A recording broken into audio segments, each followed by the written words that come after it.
इडलीच्या पिठापासून आप्पे बनवूया.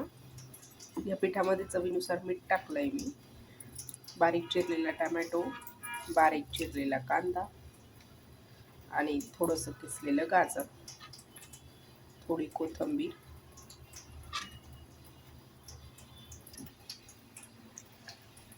आणि लसूण हिरवी मिरचीचा ठेचा.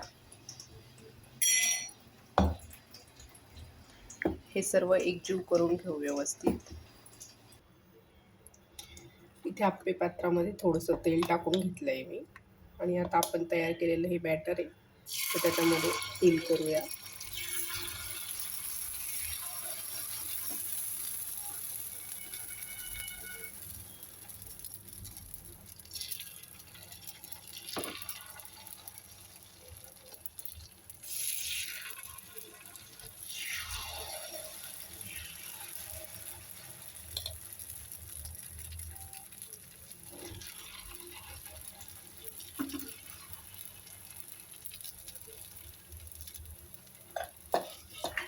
आणि याला झाकण ठेवून व्यवस्थित वाफ येऊ देऊया.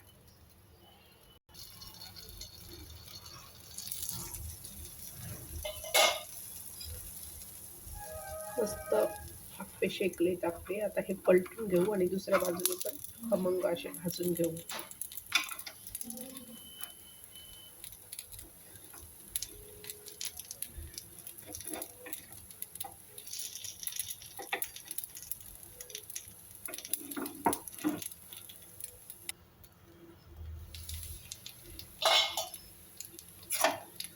बघा, दोन्ही साईडने आपले आप्पे छान मस्तपैकी टम्म फुगलेत आणि छान शेकलेत, क्रिस्पी पण झाले. आता हे काढून घेऊया.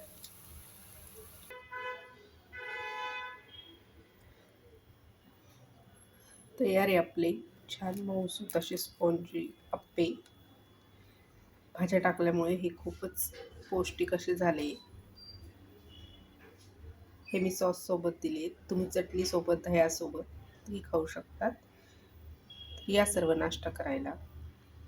सर्वांना श्री स्वामी समर्थ.